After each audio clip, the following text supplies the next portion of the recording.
patay ng dahil sa'yo.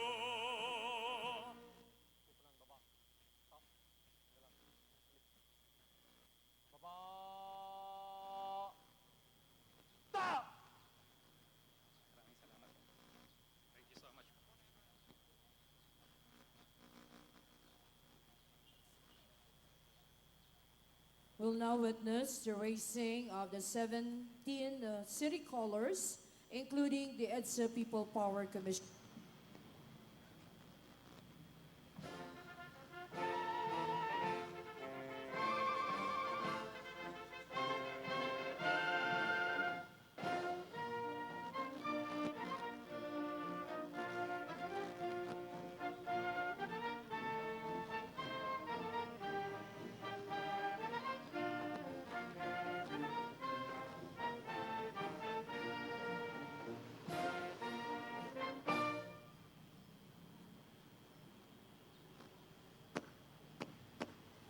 We shall now have the Pledge of Allegiance to the Philippine flag to be led by Major Arvin Lienaresas of the military, Sister Sara Manapol representing the religious sector, Mr. Gus Camacho of the business sector, and Luke Santino Yepes of the youth sector.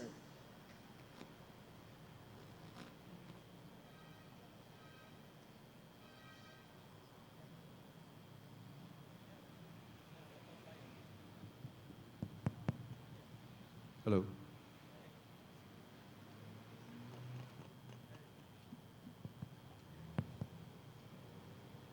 Hello.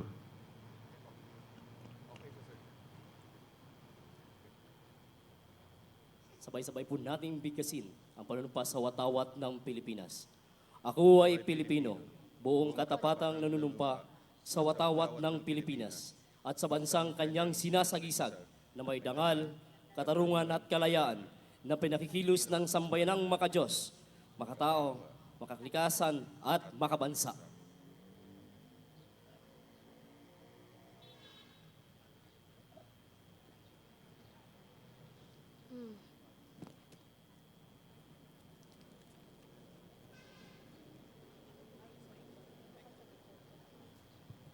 Test. Test, test. Test, test.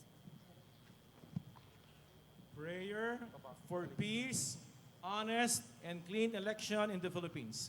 Together, Almighty God, in your mercy and compassion, forgive our sins and the sins of our people. Look with favor upon us as we pray for our country, the Philippines. Bless our leaders with wisdom, integrity, truthfulness, and righteousness. Uphold our families and keep our children safe. Help us be upright and moral citizens, living together peacefully, with sincerity, loving kindness, acceptance, tolerance, and forgiveness. Protect us from foreign invasion and destructive influences, and defend us from acts of lawlessness, terrorism, and war. Grant our country peace, unity, and prosperity, and bring about the transformation of our nation, so that we may be your light to Asia and the world. Amen. Thank you. We just had the Ecumenical Prayer, which was led by Ms. Bing Pimentel, convener of the Paso Lord movement, with Reverend Father Anton Pascual representing the Catholic, Bishop Noel Pantoja, Protestant, and Alim Akmar Bashir of Islam. Well, from here, we shall move on with the wreath-laying ceremonies. We'd like to request our guest of honor for the wreath-laying rites at the People Power Monument.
For the wreath laying rites, we'll have Undersecretary Lorna Dino of the Curriculum and Instruction Department of Education to offer the wreath, to be joined by Chairman of the National Historical Commission of the Philippines and at the People Power Commission, Dr. Rene R. Escalante, and Major General Bienvenido Ardito Engineer, the Commander of the Civil Relations Service of the Armed Forces of the Philippines.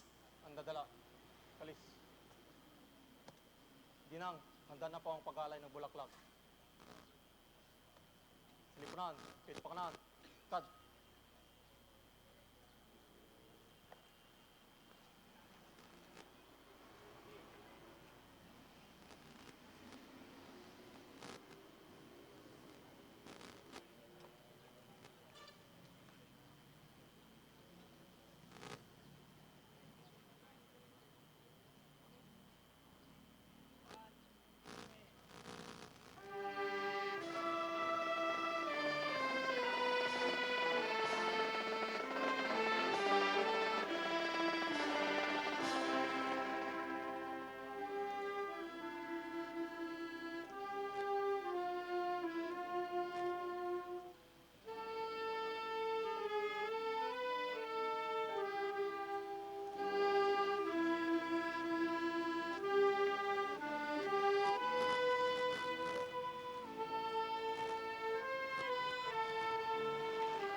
Tangal!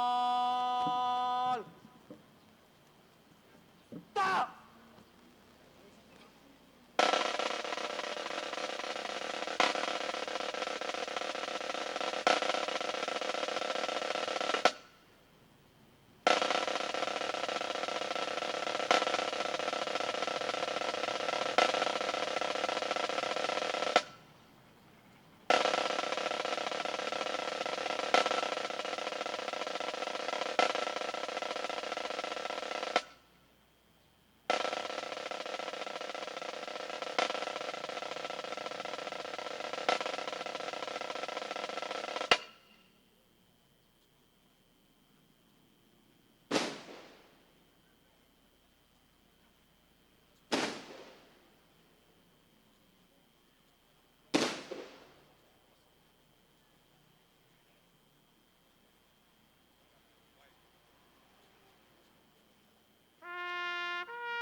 Baba. Ta. Dala. Bilis. Baba. Ta.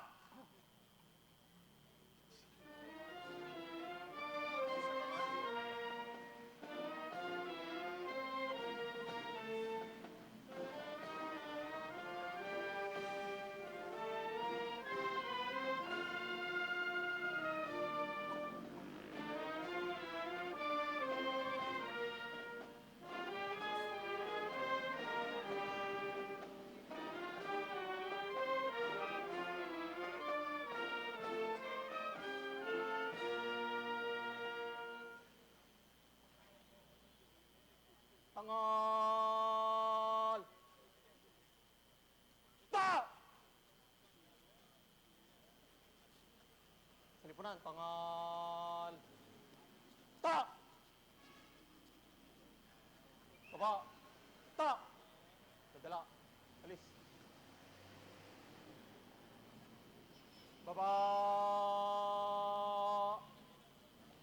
Ta!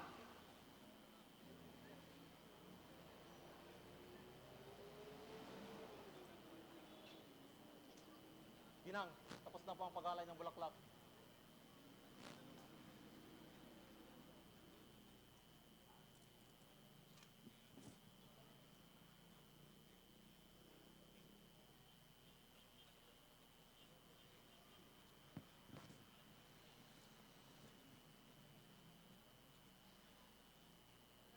Baba, alis.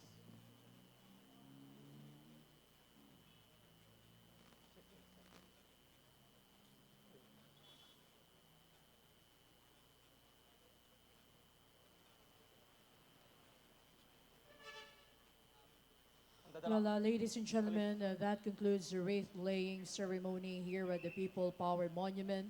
And in a few moments, we'll have the program in line or in connection with the 33rd anniversary of the 1986 EDSA People Power Revolution.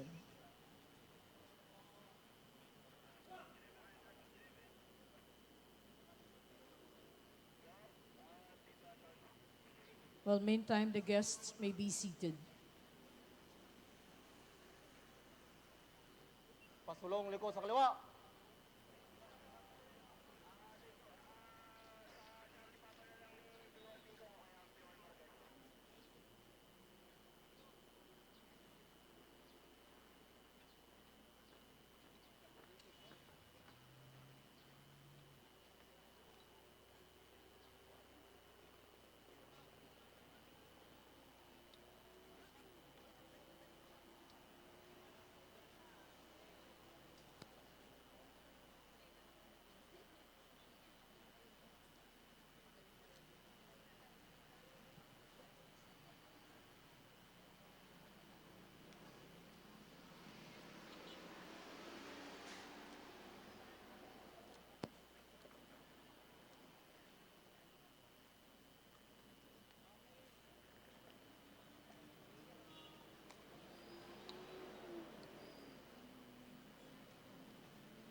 Hindi na kita inabala eh.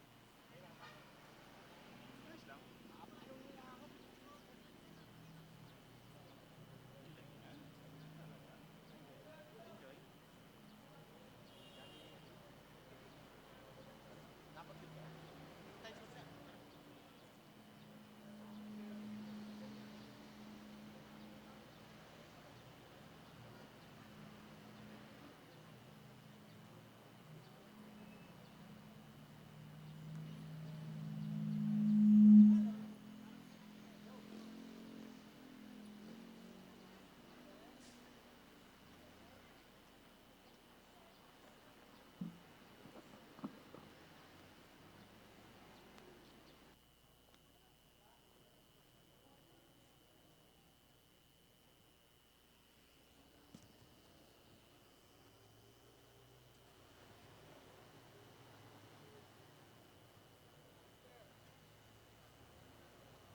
Isang magandang umaga po sa ating lahat. Mabuhay po tayong lahat. Medyo mahina po. Mabuhay tayong lahat. Okay, marami pong salamat.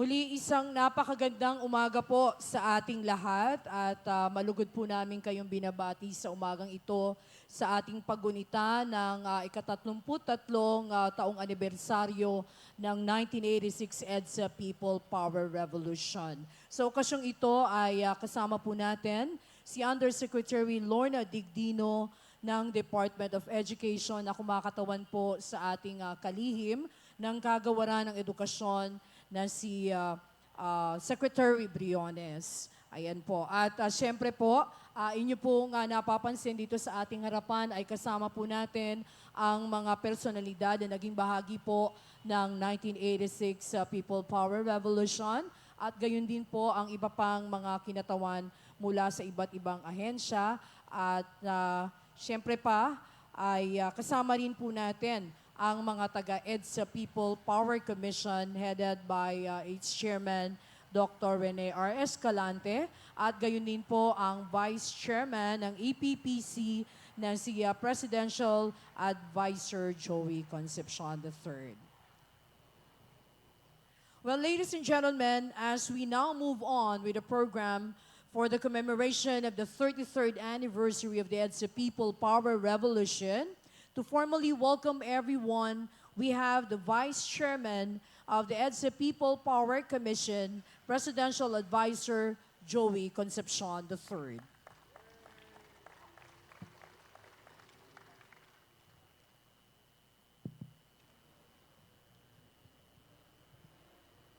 Good morning, and welcome to the 33rd People Power celebration. For the last 33 years, we've been celebrating the People Power Revolution.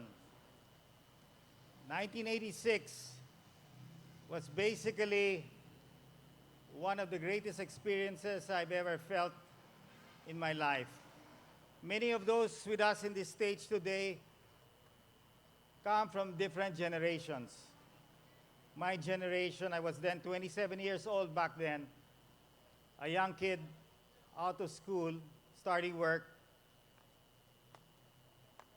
But the first 2 years prior to the People Power Revolution basically brought about, in many of us, courage to really rise up and fight for our democracy, our freedom. Today, we see a different type of revolution. The transformation from the People Power Revolution that we saw in 1986 is moving forward to a revolution that is creating greater inclusivity for many Filipino people.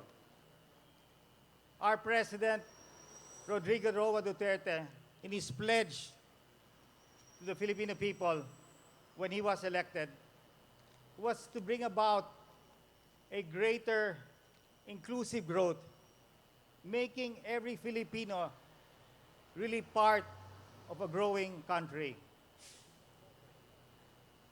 What the People Power Revolution taught us was the values that are very important in taking us to where we are today. The challenge of which is that the generation that has come after us do not seem to have the same impact and feeling that we in that generation went through. And it is our duty to make them realize that real democracy is essential in bringing the country to greater heights.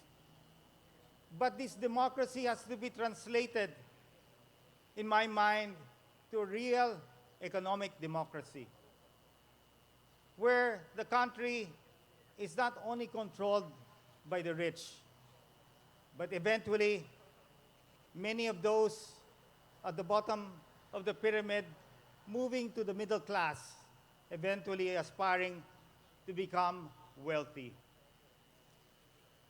Filipinos were never destined for poverty, and I always said that. The transformation from the fight of democracy has to turn into a real inclusive economy. The President last week signed and sworn in about 80 Muslims, government officials, to the Transitional Committee of the Bangsamoro Autonomous Region. This is history. This is the next revolution that's being transformed into what I call from a military revolution now towards an economic revolution in Mindanao. This is essential for us to see happen.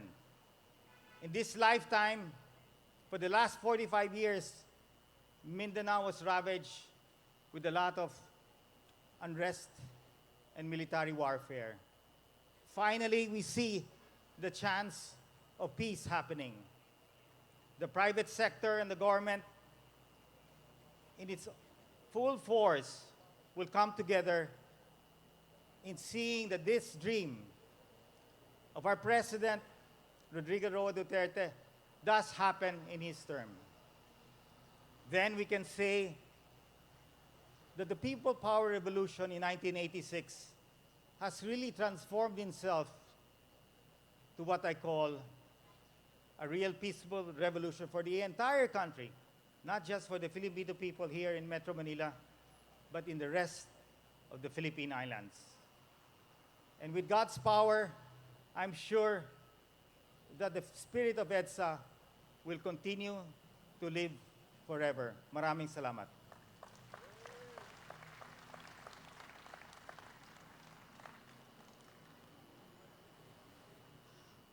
Thank you very much, Presidential Advisor Joey Concepcion III, sir. Well, in today's commemoration of the 33rd EDSA People Power Revolution, we'll have the messages of the personalities featured in the 1986 EDSA People Power Revolution. And of course, to represent those personalities of the different sectors, we have Mr. Welly Herman.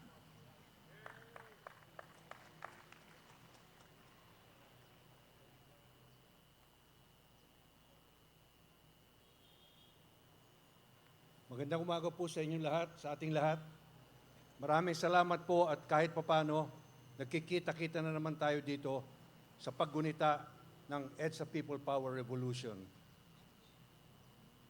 Gaya po ng nasabi ni Joey Concepcion, ang mga millennial po, hindi nila masyadong nadanas yung hirap at kasiyahan ng pagganap ng People Power Revolution.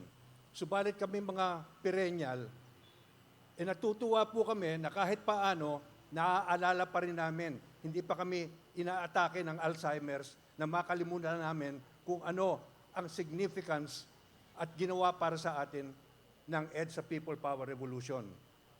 Ang problema lang po, mukhang meron tayong pagkakamali hanggang ngayon. Dahil ang iniisip natin sa EDSA People Power Revolution, ito ay magdadala sa atin ng himala na instant solution doon sa mga problema ng bansa. Pagkatapos ng February 25, 1986, wala na tayong problema, mawawala na ang kahirapan, mawawala ng katiwalian, mawawala ng mga traditional politician na trapo, mawawala ng pagsalala ng ating bayan sa ibang bansa. Hindi mangyayari yan. Hindi yan mangyayari sa isang araw lamang, isang linggo, isang buwan. Kaya kung tayo nagkikita-kita dito sa EDSA tuwing February 25 taon-taon, ang gunitain na lang po natin ay yung paghihirap ng mga sumali noon, yung mga nagpaghihirap, yung mga pinatay noong panahon pa ng diktatorya. Pero huwag tayong umasa na ito ang maglulutas ng mga problema natin hanggang ngayon. Kinakailangan tayo po ang gumawa na nito on a day-to-day basis. Huwag tayong umasa sa EDSA People Power Revolution para mawala lahat ng problema natin. Tama po ba?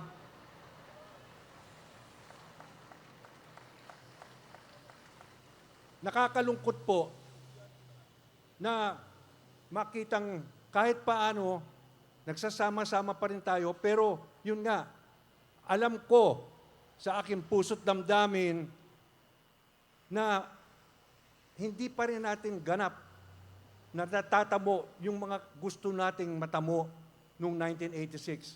Malayo pa tayo doon. Dahil pinabayaan natin ang ating sarili, pinabayaan natin ang ating bansa. Umasa tayo sa isang pangyayari dito sa EDSA. Hindi kakayanin yan. Nasa atin yan.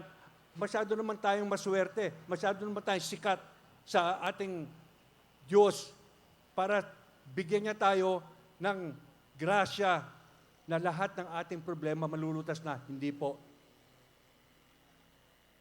Magtrabaho po tayo, magsakripisyo pa rin tayo. At kami po mga perennial, ang pangako po namin sa inyo, habang hindi pa kami tinatamaan ng Alzheimer's at naaalala pa namin kung nasaan ang EDSA at kung anong ibig sabihin ng People Power Revolution, itatanim po namin sa aming mga puso't utak ang kahalagahan ng EDSA People Power Revolution. Mabuhay po tayong lahat.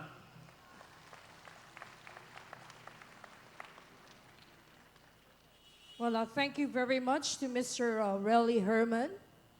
Ladies and gentlemen, people power is all about unity, being one as a nation, as a people.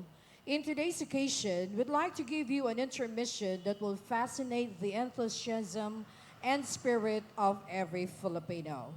It says about being a Filipino has its uniqueness in all fields. Success of one is the success of all.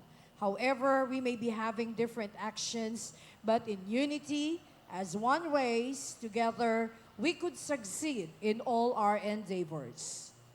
Ladies and gentlemen, let's give it up for Miss Chris Angelica with her rendition of Tagumpay Nating Lahat.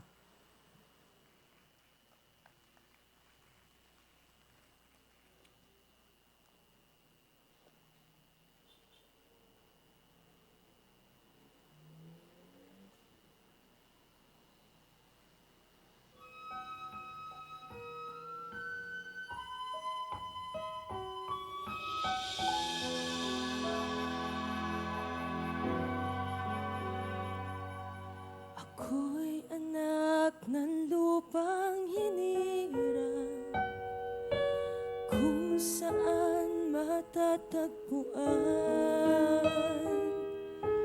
ang timyas ng perlas ng silangan, nagdiningning sa buong kapuluan. Taganday ko ang hiwaga ng silangan, at saan mang bayan o lungsod, maging tibok, hilaga at kanluran, ang Pilipino ay namumukod. Sama-sama natin abutin pinakamatayog na bituin, at ang ating tagumpay, tagumpay ng ating lahi, tagumpay ng ating lipi, ang tanging minimiti at tinahangad. Hangat ko'y tagumpay nating lahat.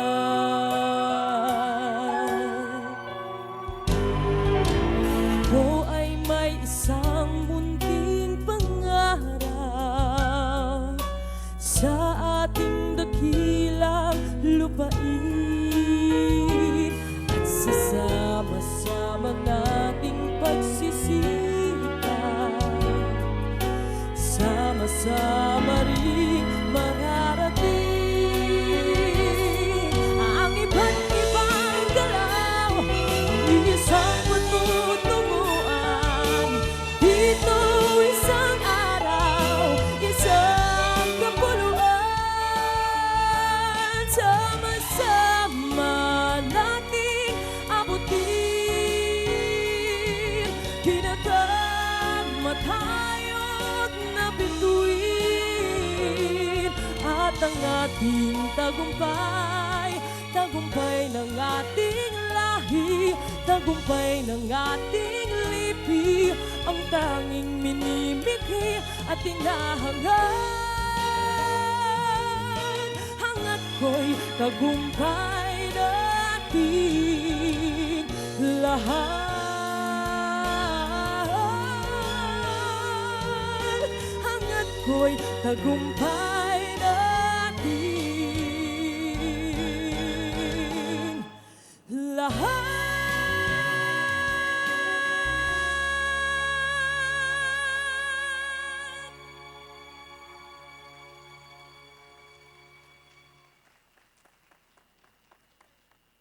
Thank you very much to Miss Chris Angelica for that rendition of Tagumpay Nating Lahat.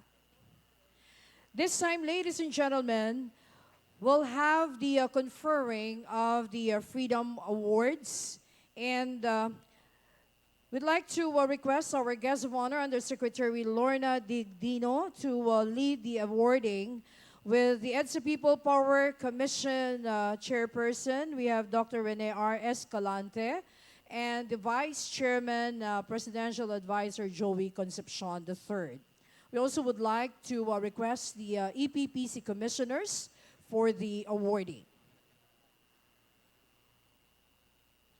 For the first award, the citation will be read by Consul Fernando Peña.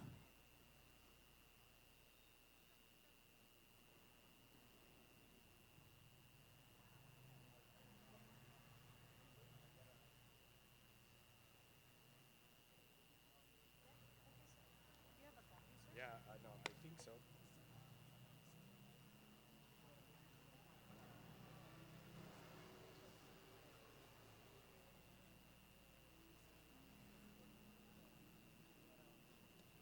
Yeah, well, let's just give this. Gising na ba kayo? Lahat dito, mga bagong bayani, mabayaning Pilipino, mabuhay po ang Pilipinas! Cecile Guidotti Alvarez is a magsaysay outstanding Asian laureate for public service, a global acknowledged cultural animator and visionary artist. She started PETA, and during martial law, a dragnet established to get her from leaving the Philippines. She has linked herself to the democratic struggle of our people. Si Cecile po, lahat ng buhay niya ay ginawa niya para sa mga artista at sa mga bayaning Pilipino. So ang award, as it reads,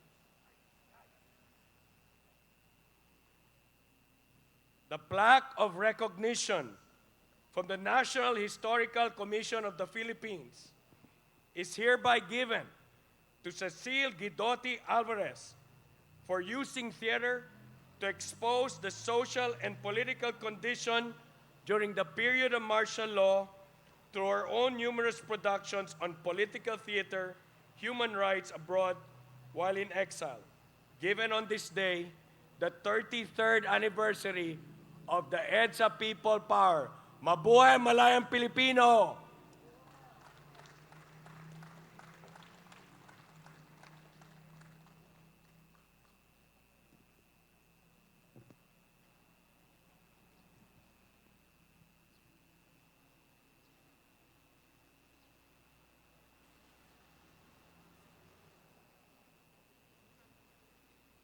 Well, congratulations to Ms. Cecile Guidotti Alvarez, ma'am.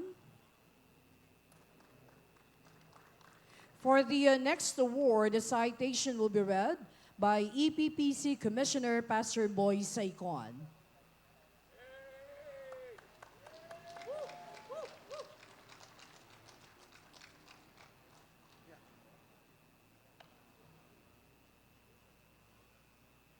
Magandang umaga po sa ating mga kababayan na gumugunita ngayong araw na ito. Sa amin pong mga veterano sa EDSA, katulad po ni Vice Chairman Joey, Chris Carion, lahat, hindi po selebrasyon to. Ito po'y pagunita sa paghihirap ng 2 milyong Pilipino na nagsipagtulog dito sa kabaan ng EDSA.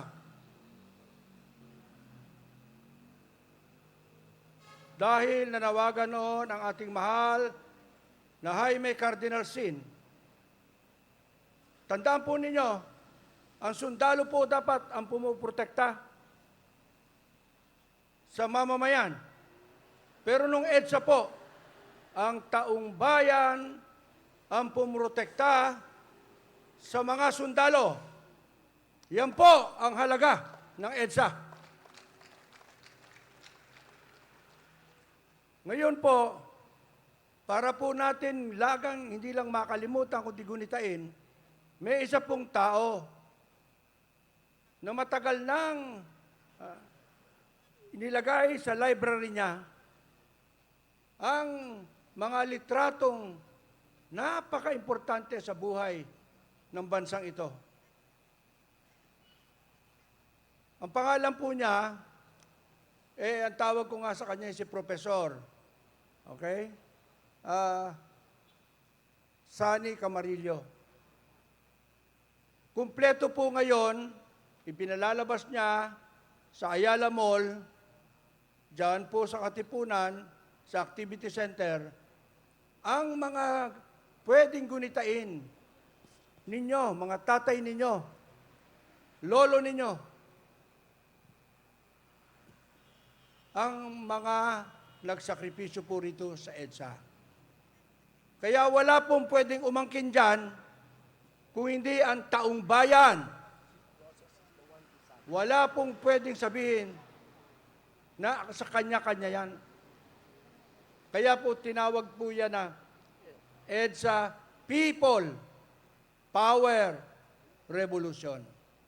Kaya sa araw na ito, aming gustong pasalamatan for his significant role in covering the important events, particularly the 1986 snap election and the EDSA People Power Revolution, thereby capturing and preserving the historic events in photos that would remind the Philippines of this turning point and historical point in Philippine history. Given this day of the 25th of February 2019, dito po sa dambana ng mga taong bayan, ang EDSA People Power Monument, ang kanyang tinatawag na pagkilala, Mr. Chairman, ito po.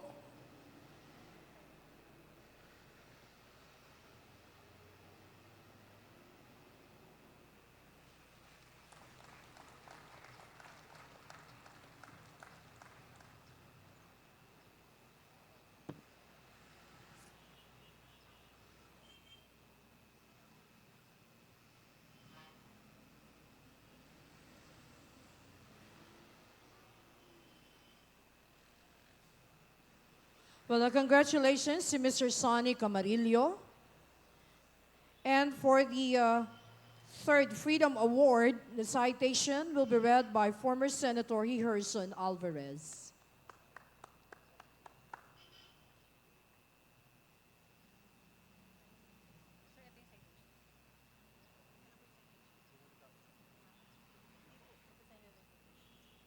Ako mag-aalay.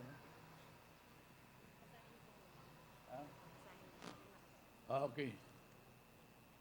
EDSA People Power Commission, National Historical Commission of the Philippines, this plaque of recognition is hereby given to Marian Maan B. Ontiveros for committing herself to protect the Philippine Free Press during the turbulent days of the 1986 EDSA People Power Revolution, by covering significant events, including the oath-taking of Corazon C. Aquino as President at Club Filipino, given this 28th day of February 2019 in Quezon City. Dr. Rene R. Escalante, Chairman.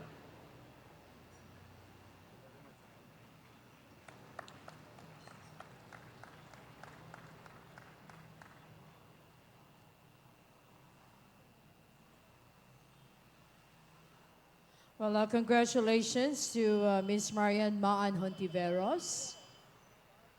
Well, of course, once again, let's give it up for Ms. Cecil Guidote Alvarez, Mr. Sonny Camarillo, and Ms. Maan Hontiveros. A round of applause for all the awardees.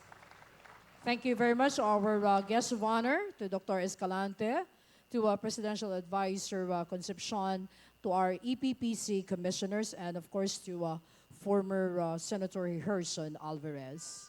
Well, ladies and gentlemen, we'd like to share with you a song about giving out love, hope, and understanding as one race.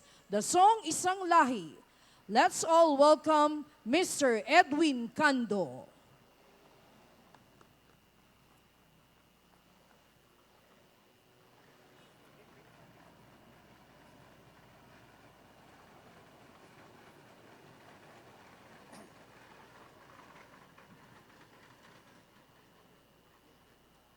Magandang umaga ho sa inyong lahat.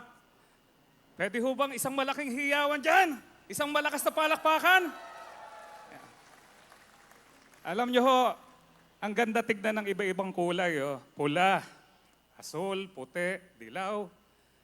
Lahat ng kulay yata nakikita ko ngayon eh. Ang naaalala ko sa ganyang kulay, kapag ka pinagsama-sama, ay bubuo ng isang bahaghari. Tama ho ba? Ang bahaghari ay simbolo ng pag-asa. Tama po ba? Kaya huyang mga kulay na yan, pag pinagsama-sama natin at tayo ay nagkaisa, patuloy na aangat ang ating bansa. Patuloy nating makakamit yung inaasam natin na kaunlaran. Patuloy tayong kikilalanin ng mga karatig bansa. Kaya sana po, sa palakpak nyo man lang maramdaman ko na nagkakaisa tayong lahat. Maraming salamat po para po sa inyong lahat.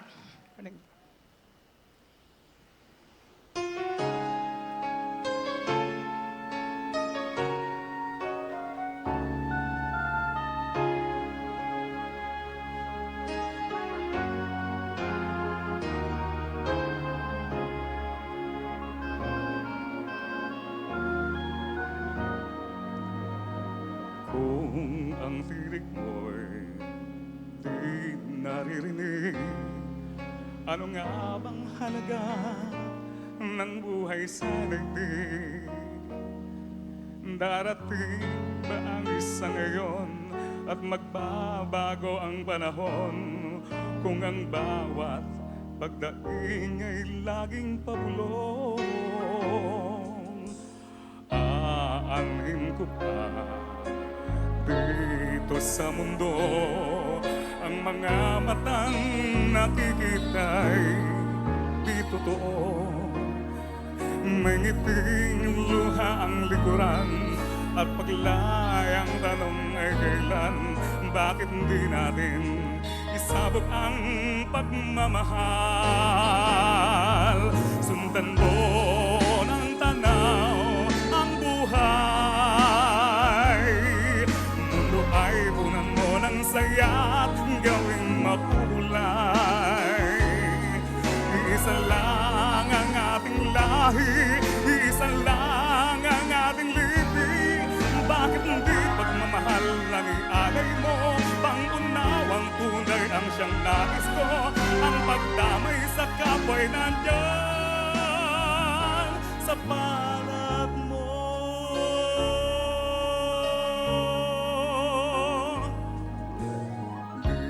Ba't ang gabi ay mayroong bumakas?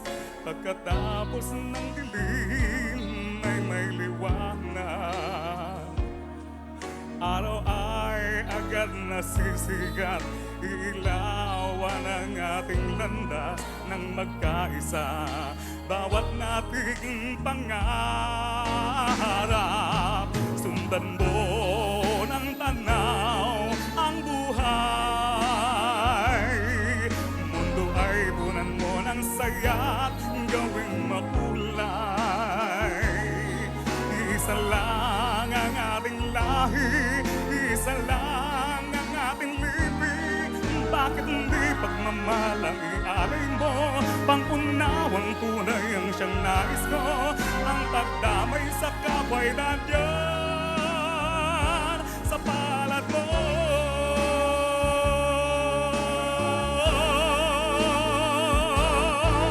Sundan mo ng tanaw ang buhay.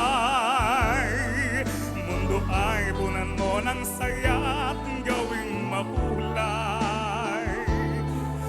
Isa lang ang ating lahi, isa lang ang ating lipi. Bakit hindi pagmamahal lang ialay mo? Pangunawang tunay ang siyang nais ko. Ang pagdamay sa kapwa'y nandyan sa palad mo.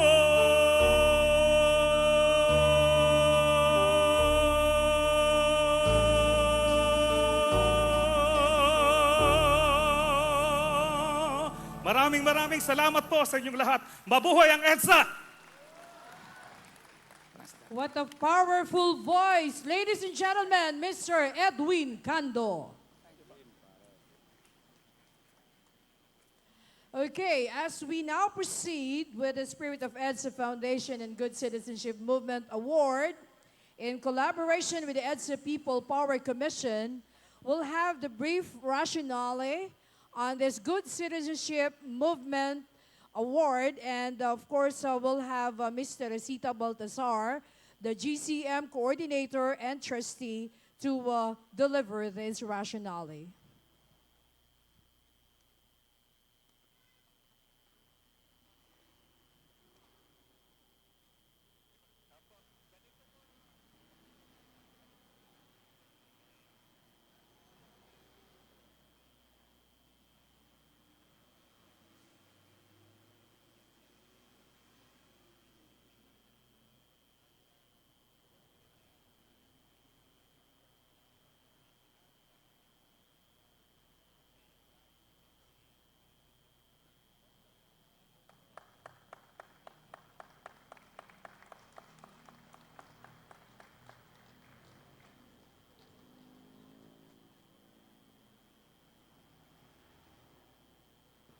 In 1986, the Filipino people, after 3 years of street rallies, engaged in the first ever peaceful, bloodless revolution to topple the dictatorship and restore freedom and democracy.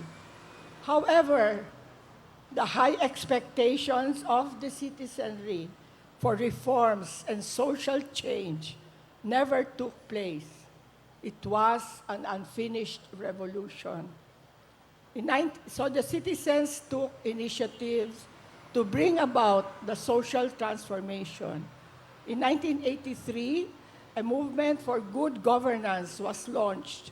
The Conscientiang Filipino, it advocated for principled and responsive governance. However, good governance was not enough. There was a need to create an environment conducive to reforms. The citizenry had to do their part. In 2003, the Good Citizenship Movement was launched. It advocated for every Filipino to be a good citizen in concrete action, the core Filipino values enshrined in the preamble of the Philippine Constitution. Faith in God, unity, patriotism, freedom, love, equality, peace, promotion of the common good, concern for family and future generations, concern for the environment and order. This would create the environment conducive to reforms. This was the other track for nation building. All Filipinos must be good citizens. They must live these core Filipino values in all their actions at all times. Good citizenship actions benefit every citizen personally and more importantly, benefits the country as well. And this is how every citizen can and must contribute to nation building. Good governance and good citizenship can build a better Philippines.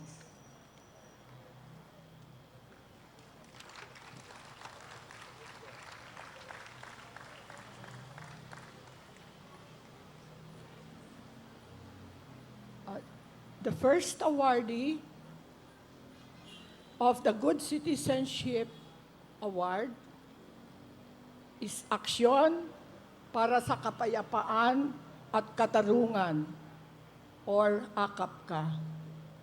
On August 21, 1983, Ninoy Aquino returned from exile in the U.S.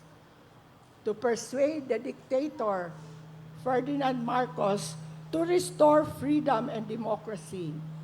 He was assassinated upon his return as he was being escorted down the tarmac. An outraged citizenry shared their fear and apathy, and street rallies were held intermittently. The CPP, NDF, and their various front organizations quickly moved in to exploit the situation and direct the protest movement in the direction of counter-violence. To avert the drift towards counter-violence, a French-Austrian couple, Hildegard and Jean Gosmeyer, from the International Fellowship of Reconciliation, arrived on the scene and conducted workshops on active nonviolence to bishops, NGO workers, and social movement leaders on nonviolent action for social change. The Movement for Active Nonviolence, or Aksyon para sa Kapayapaan at Katarungan, or AKAPKA, was formed by the ANB workshop participants with Father Jose C. Blanco as its spiritual guru. Workshop participants who had internalized the tenets of active nonviolence lived out the active nonviolence way of life in community with others, forming base groups or communities of faith. Since 1984 to the present, A&B workshops have been given to tribal settlers in Mindoro and Sipalay in Negros Occidental, urban poor communities in San Francisco del Monte, San Pedro Laguna, Upper Bikutan in Taguig, Lower Tawi-Tawi, Pandacan, youth groups, prisoners in Cap Sapagita, Muntinlupa City, and many more. Active nonviolence as a response to injustice and oppression had taken root, which contributed to the first ever bloodless, peaceful revolution that restored freedom and democracy on February 22 to 25, 1986. To this day, active nonviolence workshops continue to be held for vulnerable groups, and they continue to take nonviolent action on issues that affect their lives and to affect social change. There is no way to peace. Peace is the way. Well, we'd like to request our guest of honor, Undersecretary Lorna Digno, representing the Secretary of the Department of Education. Of course, we'd like to request the Chairman of the EDSA People Power Commission, Dr. Rene Escalante, the Vice Chairman, Presidential Advisor Joey Concepcion, the SOEF, or the Spirit of EDSA Foundation, and EPPC Commissioner Chris Carrion, and of course, the Coordinator, Mr. Resita Baltazar, for the presentation of this Award. The Spirit of EDSA Foundation Incorporated Board of Trustees hereby award this Citizenship Award to AKAPKA, Aksyon para sa Kapayapaan at Katarungan, for its tireless and dedicated efforts since 1984 to instill the tenets of active nonviolence as a way of life and as a response to oppression and injustice among the leaders of the society and among its vulnerable sectors, and to choose the path of peace to bring about social change. The Spirit of EDSA Foundation hereby cites AKAPKA, the Movement for Active Nonviolence, for its contribution to the peaceful and bloodless EDSA People Power Revolution on February 22 to 25, 1986, that restored freedom and democracy. Well, receiving the award is Miss Mercy Abad. Well, the plaque has been signed by Mr. Rosita Baltasar, the coordinator of the Good Citizenship Movement, and Commissioner Christopher L. Carrion, founding chairman of the Spirit of EDSA Foundation Incorporated and EPPC Commissioner.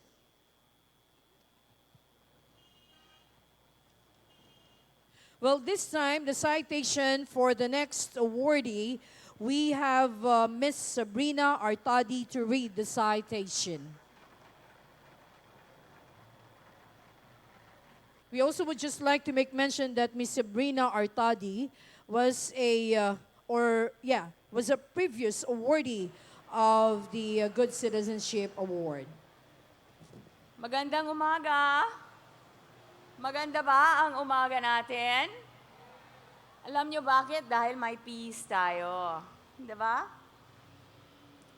Hopefully, all of you out there, let's share this amazing miracle that the good Lord has blessed us with. This miracle of peace in the Philippines.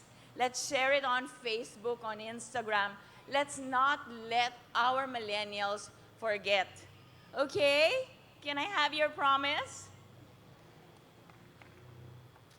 And now I'd like to read the citation for Father Benigno Beltran for the Good Citizenship Award.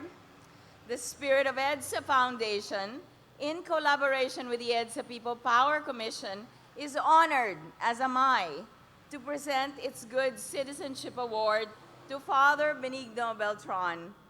As a creative warrior, it is a war, the war against hunger indeed.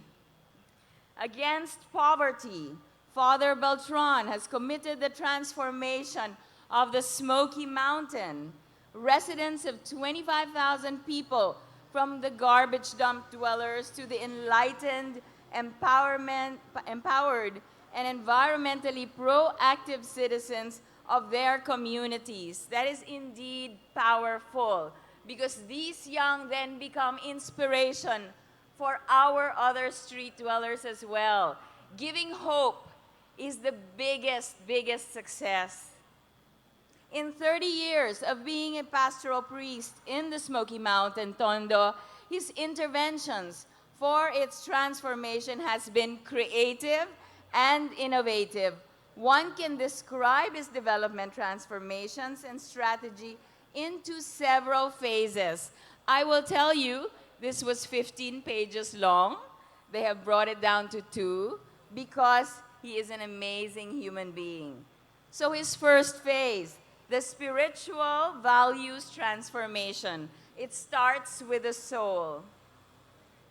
The second phase, advocacy movement in the closure of the Smoky Mountain as a garbage dump and its on-site development with homes for its dwellers to turn trash into a living heaven for our children and our people.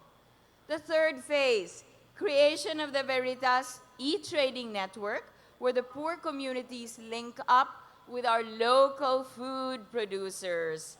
I love food. This was aided by the creation of the OTDOs, Order Taker Delivery Officers. The network was enhanced by the presence and active management research and expertise of the Drucker Schools Institute for Advanced Studies. The fourth phase, creation of livelihood programs and cooperatives and training of our manpower. So once their stomachs were fed, we could now move on to livelihood, hindi ba? All right, the fifth phase, establishing the Sandiwan Center for Learning. Both formal and non-formal education programs were established. The alternative learning system is an active arm over 1,000 computer technicians and computer secretaries have graduated from this program. Absolutely amazing. Establishing a resource recovery system facility where 20 paid employees, 5 trucks, 1 bioreactor can process 2 tons of biodegradable waste into organic matter. Okay, so the millennials and you guys out there, conservationists, very timely today, we understand this, all right?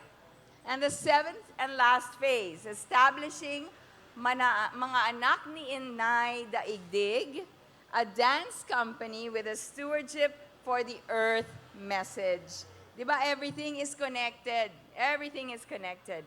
This and much, much more have been the accomplishments of Father Benigno Beltran. His work has gone beyond the confines of the Smoky Mountain and has served as republication model for others.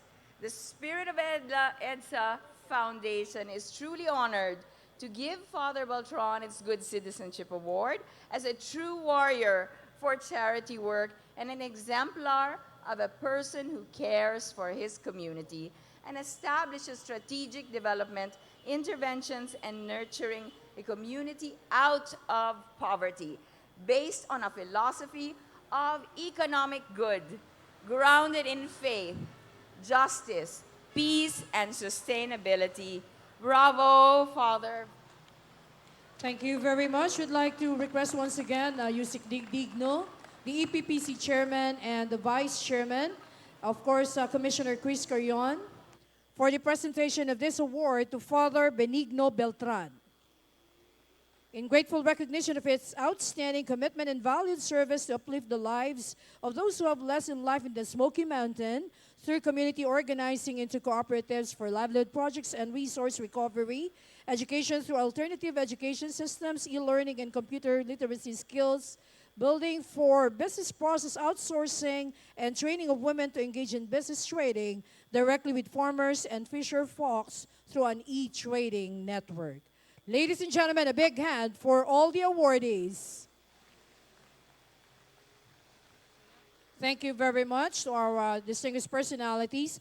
Well, we'd like to acknowledge, of course, the presence of former Governor Joey Lina and former Mayor Alfredo Lim. Sirs, we'd like to invite you on stage, please.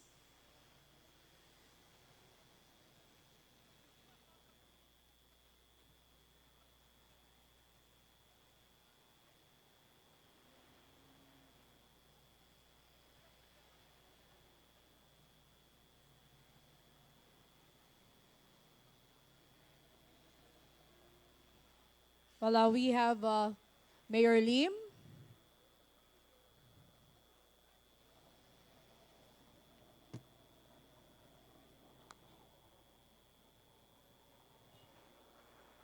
Well, I would like to invite on stage Governor Lina, sir.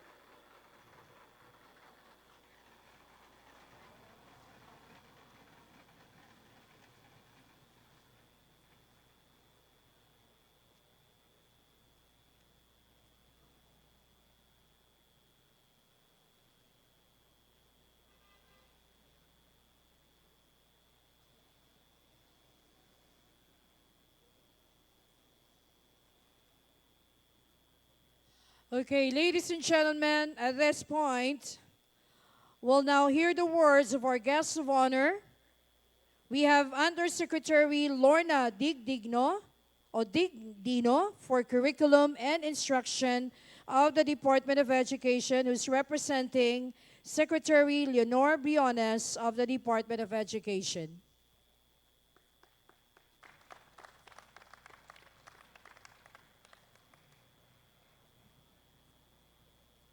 Ladies and gentlemen, good morning, everyone. In our midst are living heroes. In our midst are public servants and parents, sisters, brothers, and all of us, I think, are here. All the sectors of the society are here. And therefore, all the sectors who love our country so much are represented. At the outset, I'd like to say congratulations to the management of the celebration of EDSA Revolution. Dr. Rene Escalante and your team, the EDSA People Power Movement, and all the men and women who would like all of us not to forget the lessons that we ought to learn, not to forget the lessons that we ought to be able to demonstrate in our daily lives. In 1986, I was teaching at the Philippine refugee camp in Morong, Bataan. And all of us teachers, Filipino teachers in that community were so worried because we really could not see what was happening. We were there simply listening to the radio. And we were so worried about our country, about what is going to happen, not only in Metro Manila, but what's going to happen to the Philippines. And so after my Friday class, I went to EDSA, and I witnessed a different atmosphere. I witnessed care, I witnessed not just peace, I witnessed compassion, I witnessed pakikialam at pagmamalasakit. And so, at this point, I like to say, ladies and gentlemen, alam niyo po, ang EDSA Revolution is something that's beautiful to be remembered.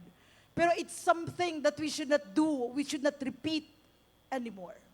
Kailangan lang po makita natin, ano ba talaga yung lessons? And if we learn the lessons, these lessons are not supposed to be said. These are lessons that are not supposed to be printed, but these are lessons that are supposed to be done by each one of us, anywhere we are, whatever is our position in life, whatever is our position in our respective organizations, something that we are supposed to say, but something that we should demonstrate every day, every moment. Ang sabi ko kay Ma'am Liling Briones, Ma'am, hindi po ako sasali sa TWG. Kasi sabi mo po, ang kailangan dyan sa technical working group na gusto mo po ay para mamatay sa ating bayan. Ang sabi ko po sa kanya, ako po naniniwala, ang mas mabuti ay para mabuhay sa ating bayan. For me, all of us, every day, has the chance to be able to do something for our country. So at DepEd, what we're saying here is, one of the lessons that we learned from that event 30 years ago is usap, unawa, kalinga. Usap, unawa, kalinga. Peaceful way. And if that lesson is learned by all of us, fellow parents, by the teachers, but all of us, wherever, as I was saying earlier, then may usapan, may unawaan, may pagkakalinga. And sa pagkakalinga, may pagmamalasakit sa kapwa. And so, we say that all the schools at basic education from K to 6, the elementary level, junior high school, 7 and 10, 7 to 10, and senior high school, we are saying that all our schools are child-friendly schools so that our children will learn peace, will do peace, will do something for our country, even in the respective barangays, even the respective communities. So one concrete example is, we say that our curriculum is relevant, our curriculum is responsive. So one criterion for any science project, for instance, is that science project is something that will be useful, that something that will solve a community problem. So bit by bit, in a way, we're teaching the kids, we're teaching the Filipino children na kahit na maliit ka pa lang, pwede ka magmahal sa iyong bayan. Kasi ikaw may pagmamalasakit, bata ka pa, pwede ka nang gumawa ng para sa ating komunidad, kahit saan ka man, from Apari to Hulo, kahit sa urban, kahit sa rural area, in lowlands, in highlands, in coastal areas, every kid will be taught the opportunity to be able to serve the community, his community, so that later on, or even at basic ed, he or she is going to learn that we are supposed to passionately love our country, not only in words, but in deeds. And so, hopefully, with all your help, ladies and gentlemen, DepEd cannot inculcate the values alone. We need the whole community, parents, the barangay officials, all the sectors, the business and industry, all of us in the different organizations, national government organizations, and civil societies. All of us are needed to make sure the fundamental values, the competencies that the children should have are there. Because if the kids are able to see, if the kids are able to listen, if the kids are able to see in printed books, in offline, in online resources, values that we ought to learn, the values that we ought to teach our kids. But if they see in our midst, in the society, things that are different, they will be confused and they will learn. They will not learn the values that we ought to that they ought to learn. For instance, if we say that we should be honest, if we say that there should be integrity in the things that we say and that we do, but if they see dishonesty in our midst, they would say, that is okay. That it's okay to be dishonest only because you have a reason to be dishonest. Ladies and gentlemen, that will be confusing.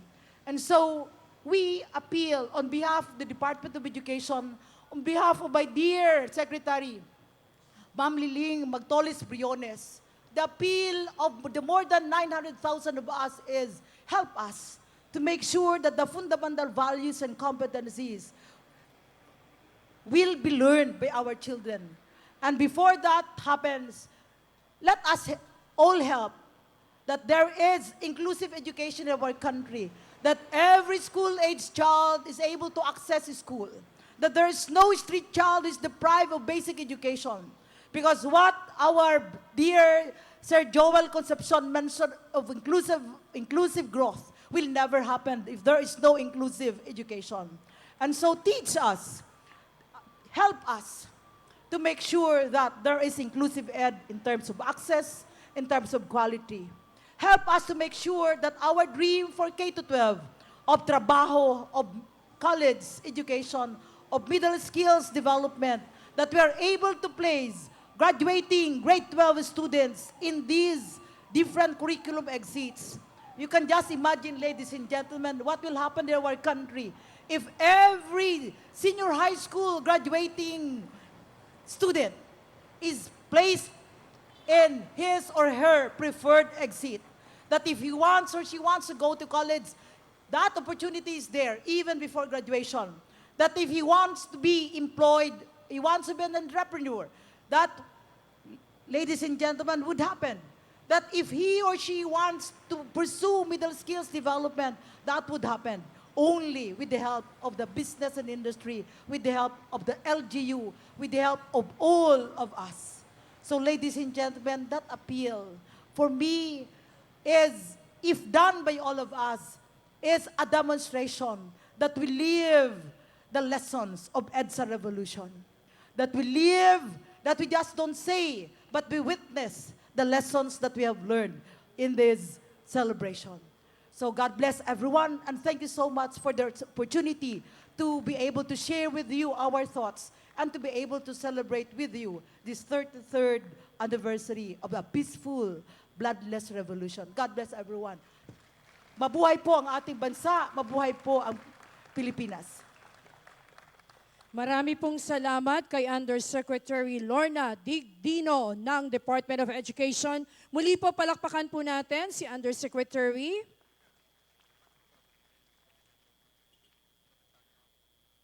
Well, our guests on stage may be seated.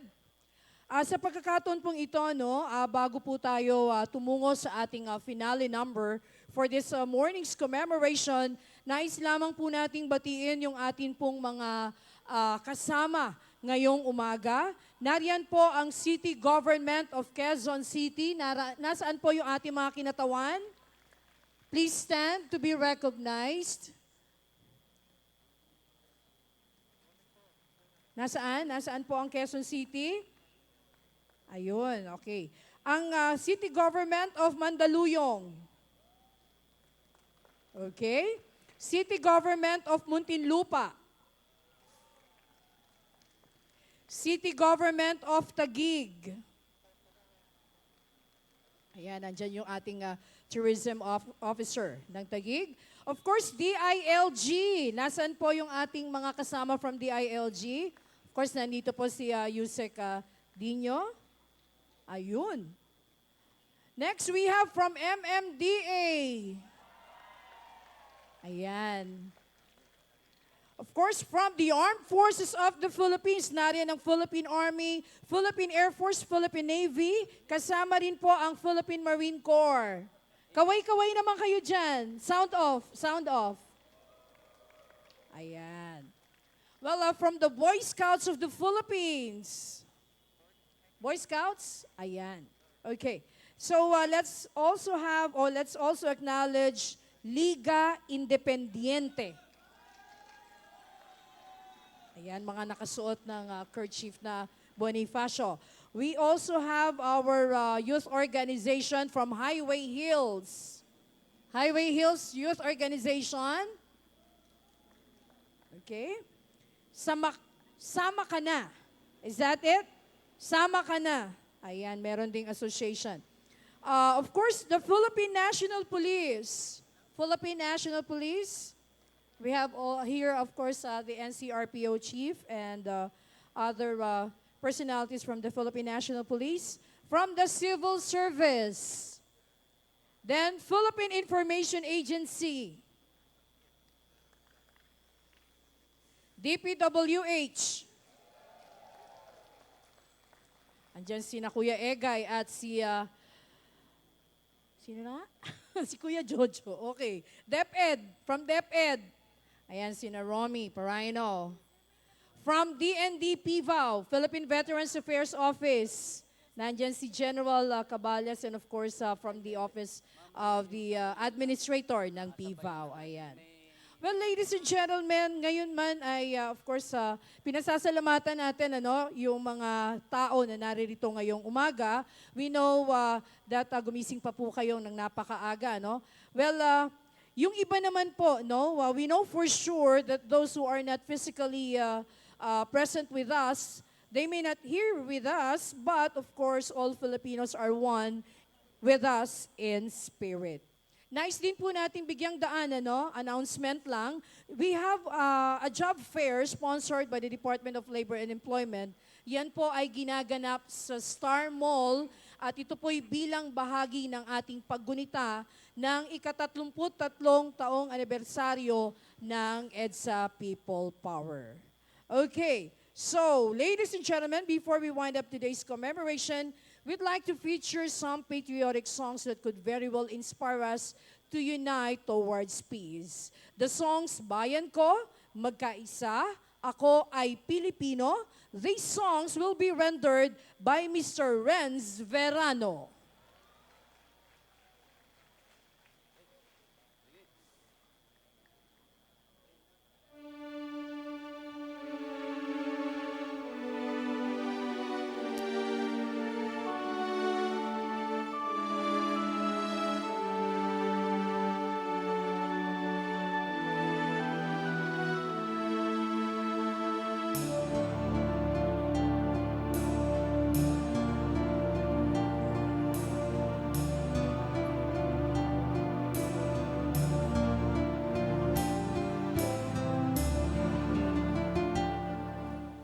Ang bayan kong Pilipinas, lupain ng ginto't bulaklak, pag-ibig ang sa kanyang palad, nagalay ng ganda't dilag, at sa kanyang yumi at ganda, dayuhan ay nahalina. Bayan ko, binihag ka, nasadlak sa dusa.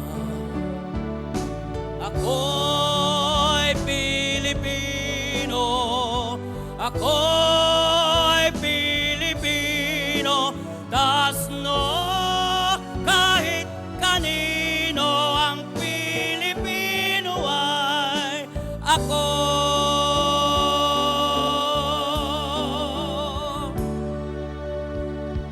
Ako ay Pilipino, ang dugo'y maharlika. Likas sa aking puso, adikain kay ganda.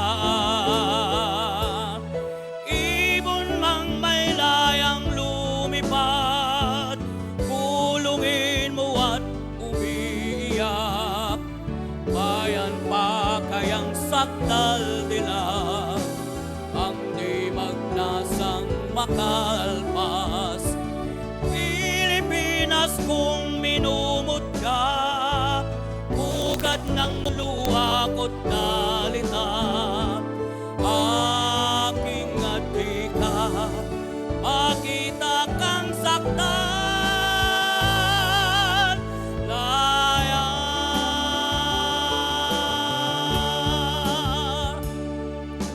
ngayon, napang sa mundo. May kakanta? Nawang kailangan ng tao ang pagmamahal sa kapwa ilaan. Isa lang ang ugat na ating pinagmulan. Tayong lahat ay magkakalahi. Sa unos sa tagusay, huwag padadala. Panahon na ng pagkakaisa. Kahit ito'y mahirapan, dusa magkaisa at magsama. Kapit kamay sa bagong halasan.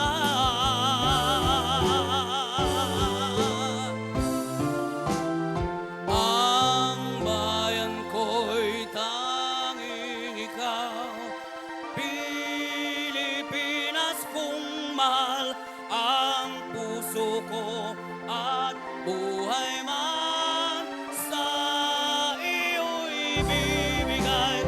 Tungkulin ko'y gagampanan, na lagi kang paglingkuran.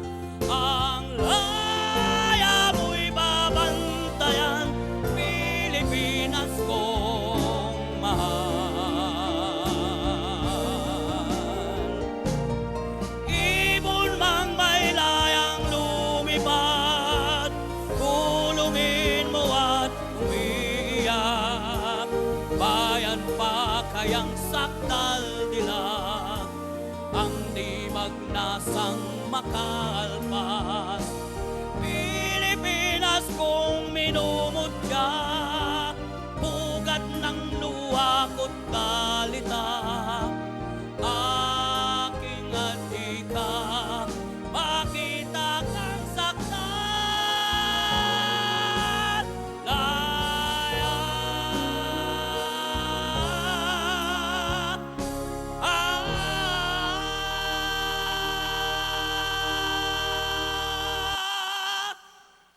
Thank you very much, Mr. Renz Verano. Well, ladies and gentlemen, let's have on stage once again Miss Chris Angelica and Mr. Edwin Cando for the song Handog ng Pilipino sa Mundo.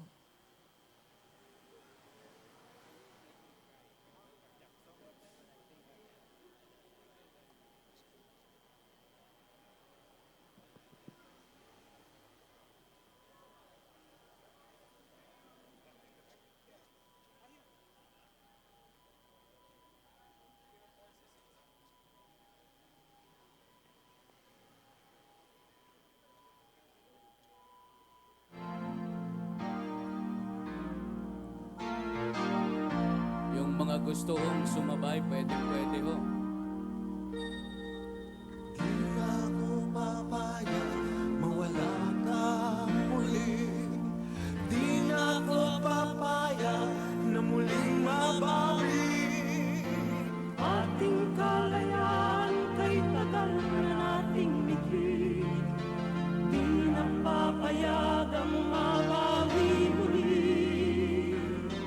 Magkakapit-bisig libo-libong tao. Kay sarap pala. Magsitayo po tayong lahat, mga kababayan. Sama-sama iisa ang ating gabi. Kailanman di na maaalipin. Ang walang Pilipino sa mundo. Mapayapang ang pagbabago. Katayahan, kalayaan, katarungan ay kayang makamit na walang taas. Basta't magkaisa tayong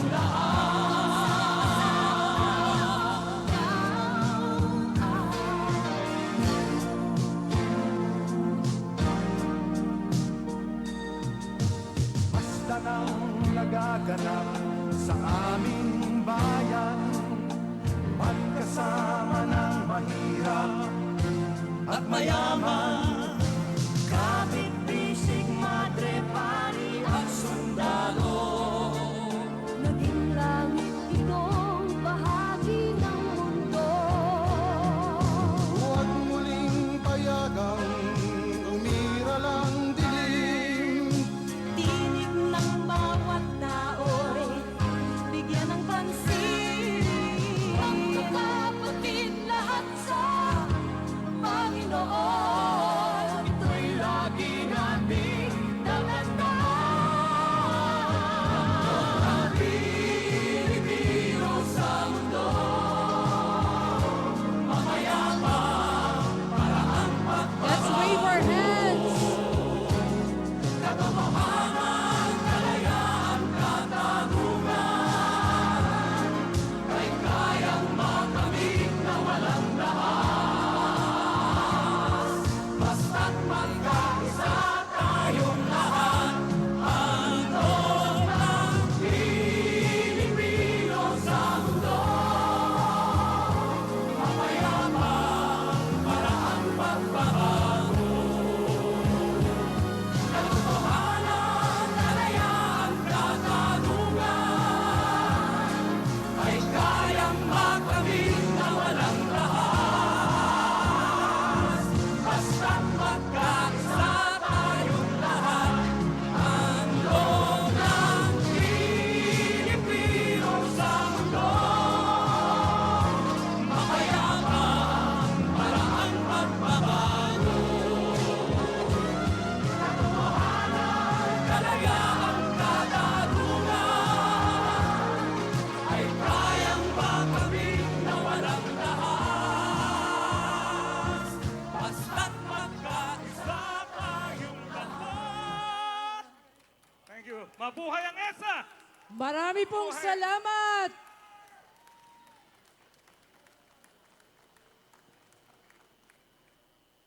Okay, muli pa palakpakan po natin si Miss Chris Angelica, Mr.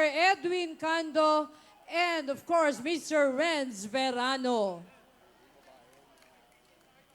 Siyempre pa, nagpapasalamat po tayo sa ating panahing pandangal, ang ating mga EDSA People Power Commissioners. Nariyan din po ang ating Chairman at siyempre ang ating Vice Chairman, ang ating Sandatahang Lakas ng Pilipinas, ang ating mga kapulisan, at siyempre pa ang National Historical Commission of the Philippines. Mga pinagpipitagan ng panauhin, dito po nagtatapos ang ating palatuntunan at seremonya sa umagang ito. Marami pong salamat sa inyong pakikiisa sa paggunita sa ikatatlumputatlong taong anibersaryo ng EDSA People Power Revolution. On behalf of National Historical Commission of the Philippines and the EDSA People Power Commission, we would like to thank you all all the agencies that supported this occasion. We thank you for being with us and the nation in commemorating the 33rd anniversary of the EDSA People Power Revolution with the theme EDSA 2019, Pagkakaisa Tungo sa Pambansang Kapayapaan. Isang magandang araw po sa ating lahat at sumaatin ang pagpapala ng dakilang lumikha.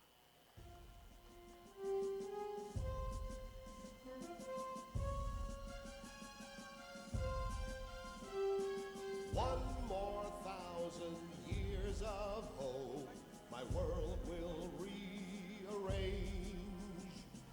I must rise and dare to cope with blowing winds of change.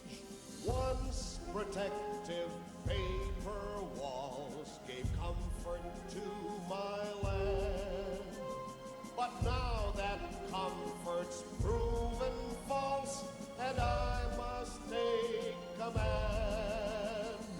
I am a free Filipino. I build with my heart and my hands. Faith in myself, there can be no delaying my advance. Faith by resolve consecrated.